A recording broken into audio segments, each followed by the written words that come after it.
The religion of ignorance is a reality our brother encounters in many sections of society. Extreme artificiality, extreme artificial speech, in other words, not being natural. He sees someone, for instance, and starts saying in a very exaggerated manner, "Where have you been?" Instead of this, one says sincerely that he has missed that person and thanks Allah that they have seen one another again. This becomes a really candid speech. But he again and again says, "Believe me, I am so happy to see you. You cannot imagine how much I missed you." Are you trying to convince the other person because you lie? They swear they are really delighted to see the other person. What did you expect? Are you supposed to be sad? Of course you will be pleased. But I am talking about these utterly artificial expressions of emotion. This is an unnatural style of speech that makes people uneasy in many sections of society. Of course, there are also people who speak honestly, and that comes as a great relief to people. Such people say what they think from the heart, but with an artificial person, one just wishes he would stop talking. That kind of talk is really difficult to put up with. If someone you talk to is very annoying, you can be sure he is from the religion of ignorance. But if one listens to him very happily and easily, if his presence puts one at ease, then he doesn't live by the religion of ignorance. I can cite that as a very certain and definite measure, inshallah. You know the kind of people who are really artificial, who use mad gestures and speech as if they were on the stage or reciting verse, for instance, and adopt a really false mode of behavior and put on a very awkward show.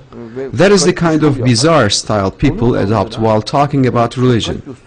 But people who look carefully and are able to check their memories understand immediately what is happening. These people adopt a very strange style, roll their eyes around and do other things. As if one needed a special form of behavior to talk about religion, as if there was a light soundtrack playing in the background, the tune of a flute, or an end-blown flute. What need is there for all that? Religion is evidently the reality itself. Someone who is really having a nice time wears a particular expression, but these people are not happy. Not all, but majority of them put on a big show and pretend to be happy. That is a very painful thing.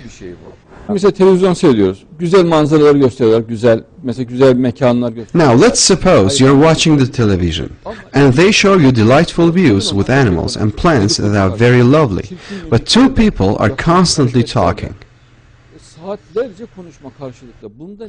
A man and a woman are talking, gossiping, using ugly gestures and artificial movements. They talk to one another for hours like that. But what beauty is there in it? What can they learn from one another? What we have is immoral behavior, artificial facial gestures, embarrassing expressions, answering back, and behavior that I call religion of ignorance, that is incompatible with morality, love, affection and compassion. Instead of that, however, they could be broadcasting excellent statements emphasizing love and affection or very pleasant images. There are infinite number of delightful places in this world, so many lovely views. They could show documentaries or recount historical episodes, or discuss foreign countries, or show cute kids, or excellent people and talk about their moral virtues. That is the kind of thing we should be watching.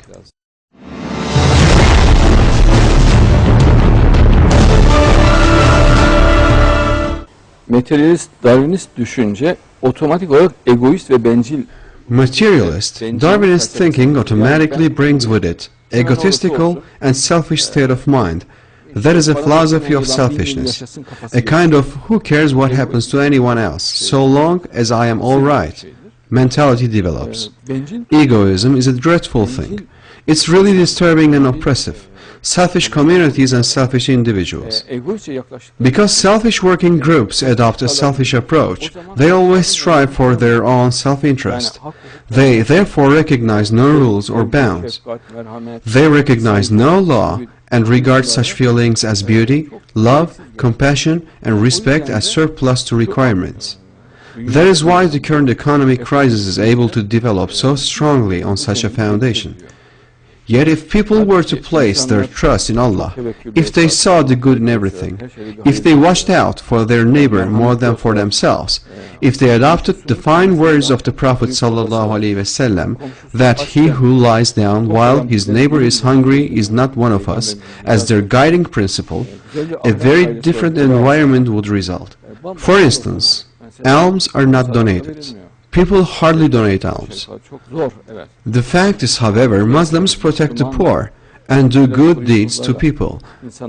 They especially absolve people of their debts, for example, and forgiving debts is very important. And they do not amass possessions, gold, silver or money, out of greed or a concern for the future. Instead, they use those things on Allah's path because they hope it from Allah. They simply hope to have also in the future. That is why there's currently a contraction across the world, because everyone is holding on to their money and gold. Nobody wants to export anything, and everyone is awaiting the outcome with fear and unease. That is wrong. This means collapse, a complete dead end. It's a sickness. In order for it to be defeated, large sums of money must be distributed to the poor as a matter of urgency, and wages must be raised. Nobody must worry what will happen then, because when that is done, the markets will be revived, meaning that money will enter the state's coffers. No money can enter those coffers if the markets are not revived. In other words, if the state spends money on the one hand, there will be a huge flow of funds to it on the other. Production will go up enormously. Reducing interest rates to zero will have a literally explosive impact. For example, an old, radiant grandfather type. One treats him with affection, helps him cross the street, carries anything heavy he has with him, and gives up one seat on the bus to him. But when someone brought up to be egotistical, selfish and irreligious, sees an elderly person on the bus, say, they prefer to look somewhere else instead. They turn their eyes away on the street. There he is doubled over in pain, and you are young and as strong as a lion, so you should carry his bags for him wherever he wants to go. Isn't that right? Showing love and respect to someone like that will bring happiness with it, and Allah will then bestow strength and joy and happiness. The selfish person may imagine he is very clever because of his egotism and cruelty, but he immediately suffers the recompense for it, like a slap in the face. There is a very selfish and egotistical idea taught by society that has a great deal to do with selfishness and egoism. Never trust anyone, not even your own father. But in the societal model we want to see, everyone will trust everyone else. Everyone will love everyone else. But I go out on the streets and everyone looks so gloomy. Majority of people look gloomy, their eyes downcast. People should look at beauty of all kinds, greet other people and be friends with them. The Turkish nation, this motherland, Turkey with its extraordinary loveliness are ours, mashallah. It's an incredibly beautiful country, mashallah, and our people are most humane. Our nation is normally full of love, if it feels trust and respect and feels itself to be safe. Nobody freezes to death in Turkey, or only very rarely. The municipalities always provide a solution. So why all this greed? For example, some people complain of having no money to buy meat or cheese, while those who do eat meat and cheese complain that these things have clouded up their arteries and raised their cholesterol levels. I wish I had known before, they say, and not eaten all those things, while people who subsist on vegetables wish they had eaten more meat. Yet there's a secret in all this. Someone who lives on vegetables, who eats spinach and leeks, for example, imagines that these are very bad, yet Allah bestows good health through them. People who live in rural areas always have rosy cheeks and more healthy. But it is also, of course, important for there to be social justice among people. It is important that Islamic moral values should develop. Our Prophet ﷺ says that he who goes to bed on a full stomach while his neighbor is hungry is not one of us.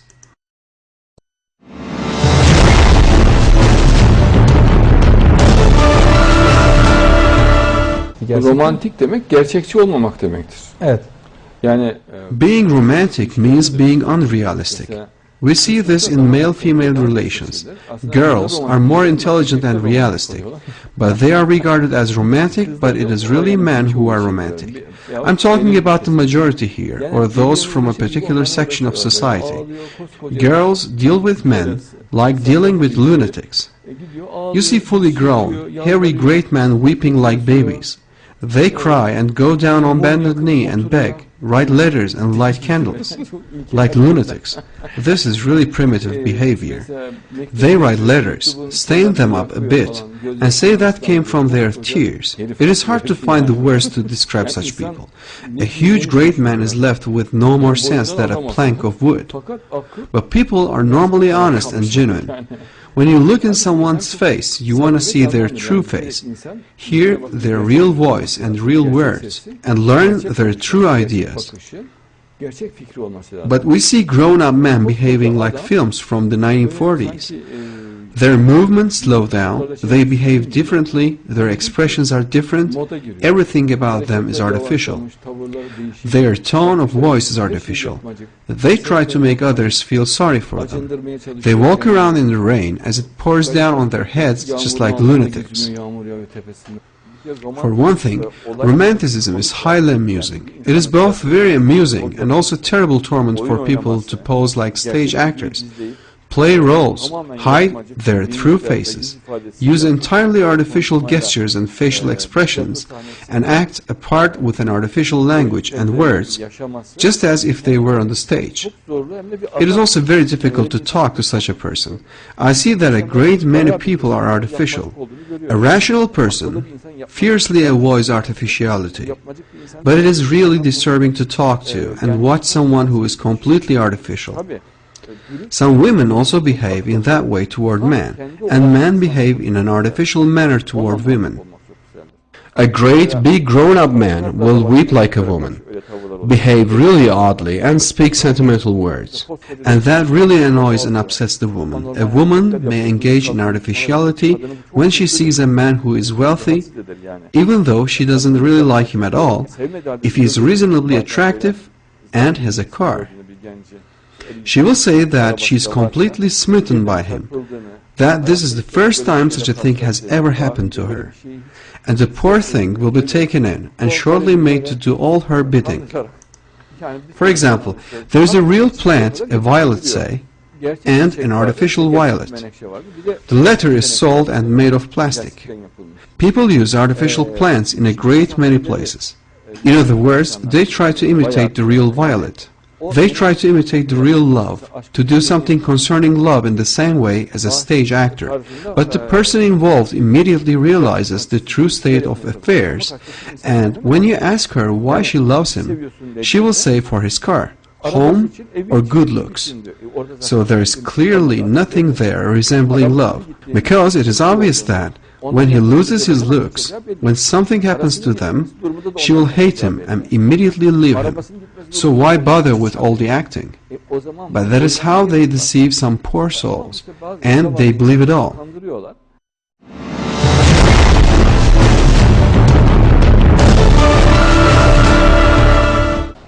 Bazen öyle tipler görüyorum.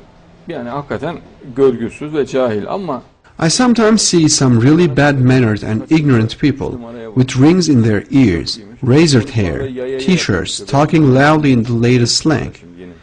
Really very peculiar, mumbling their words with a Walkman or whatever in their ears. Let them wear t-shirts and listen to their Walkmans if they so choose. Looking ultra-modern in their own eyes, they are really totally ignorant and ill-mannered.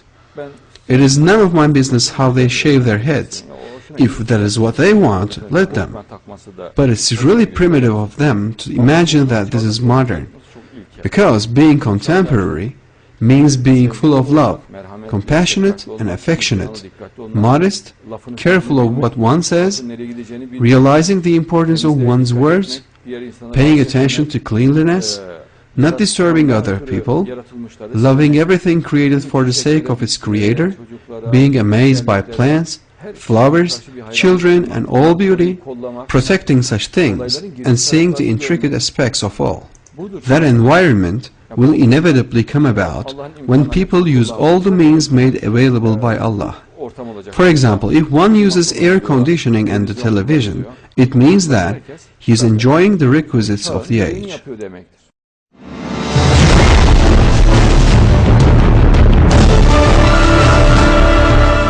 In other words, people generally behave logically because logic is taught to people from all sides. Their mothers tell them to come to their senses and be logical, that they must be very unintelligent if they try and help everyone. They give them lessons in logic. Most families are very logical. Most, not all, and my apologies to the rest. But materialist and Darwinist families base most things on logic. For example, if something illicit is going to be done at work, if you decline to join in, people will ask, what makes you so honest when everyone else is at it? They will let you to be logical and make you do whatever it is. One has to behave very sincerely and candidly. Once that is done, it might cause that person to get into trouble, to face problems. I mean, honesty is not such an easy matter.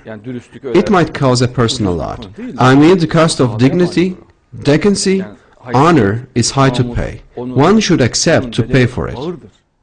People get constricted with logic. Their tongues and teeth become impacted from behaving logically. Note how their eyes become one single point. They contract like a wood louse because of such logic, self-interest and gain. They contract terribly because they imagine that the slightest error they make will have a harmful impact on their interests. But generally, when people are sincere, this conflicts with their logic. I have already described this. They evaluate the situation not according to their sincere feelings, but with intelligence. They wonder whether to behave logically or else heed the voice of their consciences. Behaving logically, they end up in serious trouble. There are always problems in logic. They should act according to their consciences. A genuine person always acts according to his conscience. Of course, people who act according to their consciences encounter difficulties. Honesty is difficult, not easy. Honesty brings 1,000 troubles with it. People can avoid these troubles by using their logic, but it makes things worse, as then the real problem reveals itself. But these are all sweet troubles. For example, a car hits someone, knocks him down. All the other cars drive past, but leave the man there. You pick the man up and carry him to hospital. Then the police ask if it was you that killed him. This has happened to many people. So be it. I will pick the person up for Allah's sake. He will say, and you do whatever you will. If necessary, he will even be arrested. But that person should never be left there. Or imagine a man who attempts to kill a woman. Another man merely looks on. That woman has to be saved, no matter what the cost. What should happen? So is he just going to sit by and watch? Recently I have seen such an incident. A poor woman and the man had drawn a knife. They broadcasted it on the television. The man is plunging the knife into her. Everybody around is watching. What does that mean? I am unable to understand. In order to save that woman, one can resort to every measure. Everything is permissible there. You strike his hand with a piece of wood and kick the knife away, and it is all over. Why prolong it? They went to save her after she had been all cut up.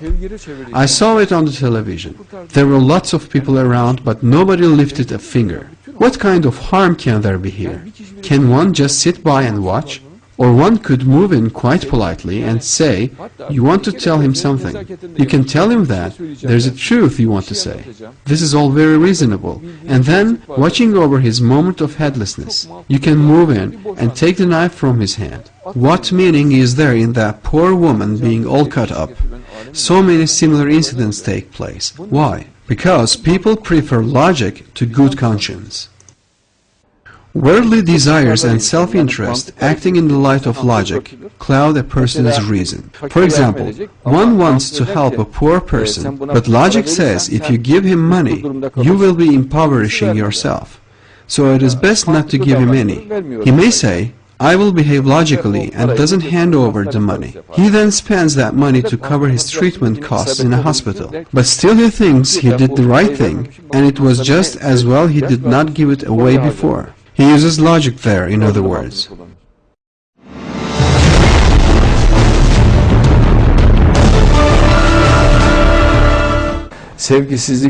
Lovelessness has enfolded the world. Nobody looks anyone else in the face.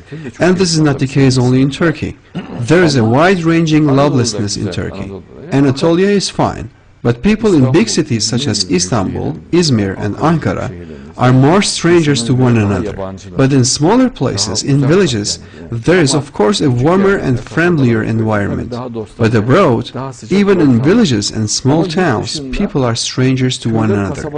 They even never make eye contact. There is no love. Allah has deprived people of true and deep love, which is like taking someone's soul away, and neither love nor anything else remains, meaning that people are hollow inside. They make shopping, for instance, and contact with the shop owners. Those salesmen already have a difficult job. They are in great difficulty in that shop. It's a very troublesome, very difficult, aloof environment. You can go and say hello, ask after them, get them on your side. Those people need love and friendship. It is unacceptable to enter the shop in a rude manner and scold the people there while negotiating. Love and affection should be the guiding principle everywhere.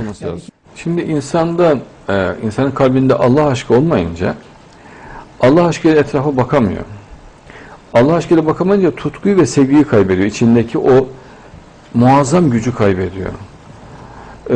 Tutku ve aşkı insan kaybettiğinde, sevgiyi kaybettiğinde... Now, when there is no love of Allah in people's hearts, they can't look around them with love of Allah. And when they don't look around with love of Allah, they lose passion and love. They lose that enormous power within them. When people lose love and passion, a terrible emptiness results, and they are replaced by suffering, fear, worry, tensions and doubts. In order to escape that suffering, people use drugs or cocaine, other dangerous substances that cloud their minds and give harm to their bodies, and the outcome is naturally very bad. May Allah spare us, they collapse both mentally and physically. They sometimes end up in jail or are excluded or oppressed by society, or commit crimes under the influence of those drugs, and then say they have no knowledge of them when they come round, but they have once committed them. That is no justification, of course, and this is a national disaster, a huge threat. We need to oppose this very seriously as a society. We need to call people to the moral values of the Quran, to draw people to that lovely embracing love of Allah, to tell people of the beauty of profound love and passion. We must look at everything with the love of Allah and see everything as a manifestation of Allah, and must take living happily as a basic principle. We do not have faith in order to be happy, of course, but we are happy because we have faith. That is also very important. What our society needs most of all is love. There is lack of love in our society, and everyone who steps outside it can see. There are a great many glum faces, I exclude all of them, but there are a lot. People do not look one another in the eye, but avoid one another.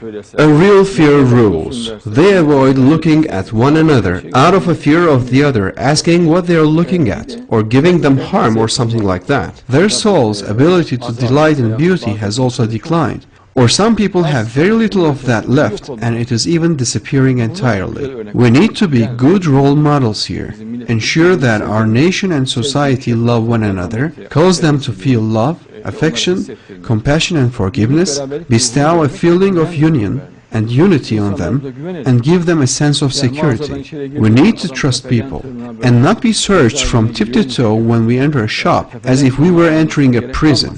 There should be no need to even search inside our bags. People must be able to look freely at and talk freely to one another, to be free to greet one another. What our society needs most of all is love and trust. Leading members of the community must also inculcate love and trust, rather than enmity and hatred, and need to indoctrinate everyone along those lines. Not knowing real love is a terrible sadness. Allah has inflicted a terrible scourge on people in the end times. Love has been taken away from so many people. A catastrophe, a terrible scourge has been casted upon people, but they are unaware of it. I mean, if love has gone from people's hearts, then everything has gone, and their souls have been ruined. People's souls have been hollowed out. But the majority of people are unaware that this has happened. There are now imitations of love. We see in films how a woman is given a ring ring and how happy that makes her. But that is really degrading for a woman. I mean her feeling love throughout that diamond. Whereas if she felt love through his taqwa, his moral virtues, his closeness to Allah and his sincerity, that would make her very happy. But she feels happiness from that diamond. But 2 days later, that love comes to an end. So now he takes her to a restaurant and she is happy again. These things are not love, but copies. True love is the profound and powerful pleasure that stems from regarding everything as a manifestation of Allah. People have an ineffable sixth sense, and this is known as love and passion. This has been taken away from people, but they are unaware of it. You cannot describe seeing to someone who is blind from birth. They cannot know what they are being given. One can only know by comparing it with something else. But when true love is taken away from someone who has never experienced it, they do not fully experience the pain of it.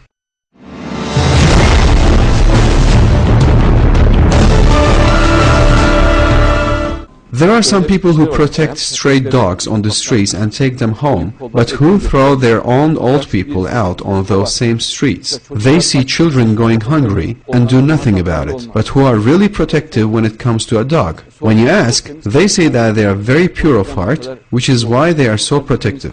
But what use is that kind of purity of heart? Savunmasız bir kadını dövmek ahlaksızlıktır ve adiliktir. Yes, it's utterly immoral to beat a woman, an innocent, defenseless woman. It is appalling behavior, utterly low-grade and not brave. Rather than proving someone's superiority, it actually shows how inferior and vile they are. The signs of superiority are intelligence, moral virtue, kindness, intelligent speech, and appropriate behavior. Since when did stupid, mindless behavior become a sign of superiority? In that event, elephants, crocodiles or bison would also be superior, as they can also lay a human being out with a single blow. An elephant can pick someone up with its trunk and smash him to the ground. But that doesn't show its superiority. It shows that it's an animal, and reveals its animal behavior.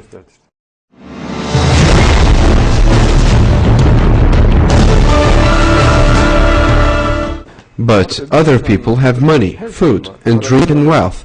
In brief, everything. But they are still unhappy. That food makes them unhappy, as they regard it as a source of little cholesterol. They simply see them as a nuisance. They are always terrified their house might go up in flames, or be taken away from them, or of going bust due to the economic crisis. They are unable to shake off such fears. They send their children off to school, and they worry about them. What if they have had an accident? What if something has happened to them? They are really troubled. They feel something in their eye, and wonder if they have got cancer. Something happens to their lip, and they wonder if they've got cancer of the lip. Is that lump a possible tumor? Is that pain appendicitis? They are in a constant state of fear and worry. Not just for themselves, but also for their families. So their nerves are always shot to pieces. They either smoke all the time, or are difficult and aggressive, or else they start taking drugs. That is very common across the world, as you know. It's especially the main subject in America. There are very few people who don't take one form of drug or another. This is very common, from the people in charge of the state right down to those at the bottom of the public. Every aspect of life becomes utterly hellish. They even become afraid to drink water, scared it will stick in their throats or something. But the other way, they will be totally at ease. Otherwise, a person's worldly troubles will never end. It is impossible for Allah to give him peace. Just the fear of an earthquake is enough to spoil people's lives, as you know. People are always terrified of the prospect, and at the slightest tremor, they rush out into the streets. The slightest movement in bed, and they begin running downstairs. Is that normal? Then there is a fear of fire breaking out, of anarchy and terror, of disease, or of going mad. The list would contain thousands of items. Human beings are weak entities. They cannot bear so much fear. The end result is sickness. Whereas, if they were to place their trust in Allah, they would live in abundance, plenty, peace and security, knowing that one is under Allah's protection is a precondition of faith. That means one cannot believe if one doesn't trust Allah. This would be a very abnormal situation. They imitate happiness, They talk about how much they enjoy themselves somewhere, whereas they really had a dreadful time and hated every minute. They go to discos, for instance, and jump around like apes, but their sadness and unhappiness just jumps around with them, because the sorrow is in their brains. They throw themselves around but cannot escape it. Let's leave this disco and go to another one, they say. They imagine they will be happier there, but their troubles are inside them and just accompany them there. They cannot work it out. Eventually, they decide to go home and breathe a sigh of relief, kicking the front door open. Their troubled state of mind never leaves them. They try to sleep, but they cannot. Nothing ever pleases them. They see an attractive person and that makes them really envious. Yet a believer is delighted to see an attractive person. He gives thanks to Allah. He wants that person to be even better, even more attractive. Those other people see someone rich and it really upsets them. For example, it lifts the spirits to go somewhere nice, doesn't it? Beautiful things make one happy. We see the artistry and manifestations of Allah. That delights us. But this is not the case with these negative types, with negative people. Everything torments them. Wealth and beauty in particular cause them awful suffering. For example, if a girl is irreligious and hypocritical, it will make her unhappy to see a pretty girl, or an ugly one, or an ordinary one. That will make her unhappy right through the day. This also applies to men. For example, if they see someone flashier than them, it makes them very miserable. That's why they're always trying to get the better of one another, and that lies at the heart of their immorality. They say things designed to put one another down and to cunningly get one over on each other. The result is a fight and hatred. That is why I describe these things in such detail in my book, The Religion of Ignorance. People have very cunning ways of getting one over on each other. There are open ways and covert ones that don't make themselves apparent. These secret methods represent 99% of the whole, and the open methods are 1%. These people have turned into machines that just oppress one another. Like Satan, they try to crush other people wherever they see them. Whereas believers strive to make each other happy and at peace when they see one another and are made happy by their beauty or wealth or health, and they want these things to increase even more, and Muslims are truly delighted by this.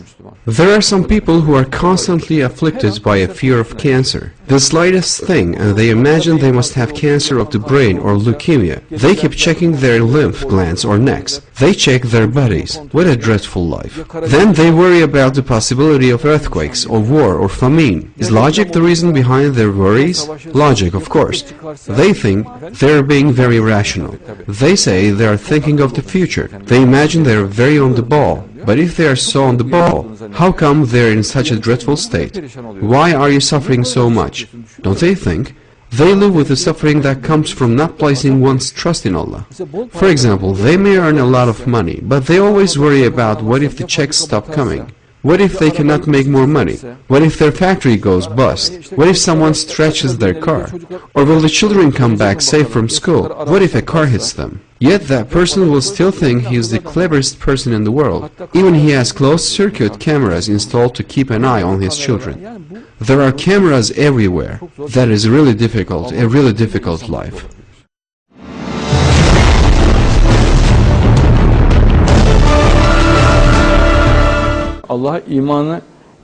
They still believe in Allah. There is still some element of belief in Allah in their heads, but they cannot bear the secret of the test. That is, at one point they cannot persist in their belief. For instance, everyone gives thanks to Allah when they sit down to a nice table. It pleases them. When guests arrive, they give thanks to Allah and say what a nice place this is. But what happens if a lamp falls on someone's head? They will lose all their beliefs in Allah on the spot. But that's a test. Who knows what wisdom lies behind the lamp falling on that person's head? Maybe it will bring him to his senses or make him think about Allah. Or maybe Allah uses it as means of neutralizing someone who is mad. Perhaps it will increase his level of religious devotion. Allah will make him more perfect. Allah knows the wisdom behind it. That's why it is essential for people to know the essence of the secret of the test and to behave accordingly. They must think about it day and night on the existence of Allah and this matter. These are generally people with a feeling of inferiority, and that is a terrible thing. It crushes and burns most people. People are ashamed to have religious devotion in some places. Sometimes they are embarrassed to pray or to fast, but not, for example, to be sexual deviant or immoral. They have no shame over sexual deviations and even boast about them. Yet some idiots are embarrassed to say that they perform their prayers, that they're Muslims, so they go off and become Masons. They think that being a Mason will free them somewhat from those feelings of inferiority. But that's not enough, and they go and become Darwinists and materialists, and deny paradise and hell, and the angels and the jinn. They establish a bit of equilibrium, and when they mock religion, Allah forbid, a little bit, they imagine they can be totally freed from that inferiority. But the disgrace degrades them even more, and certainly degrades them in the eyes of believers, inshallah. We are told in the hadith that there will be such a time. Rasulullah says that 70,000 religious scholars will follow the Dajjal in the time of Hazrat Mehdi alayhi salam. Before the coming of Hazrat Mehdi alayhi salam, that may be, they may be some of the people from that community. Some of them may have embarked upon that scourge out of ignorance or headlessness, but some have embarked on it deliberately. It is a miracle of the Prophet ﷺ, because it's a feature of the end times. But all these abnormalities will be isolated, and a clear, pure and unsullied conception of Islam and the Quran will rule the world. The matter will be firmly established with the coming of the Messiah aleyhisselam inşallah.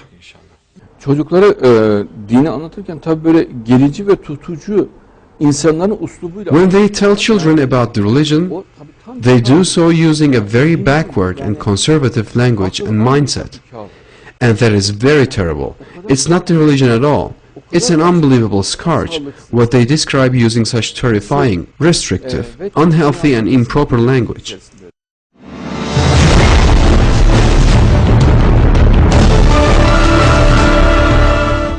I am very fastidious about respect towards Allah.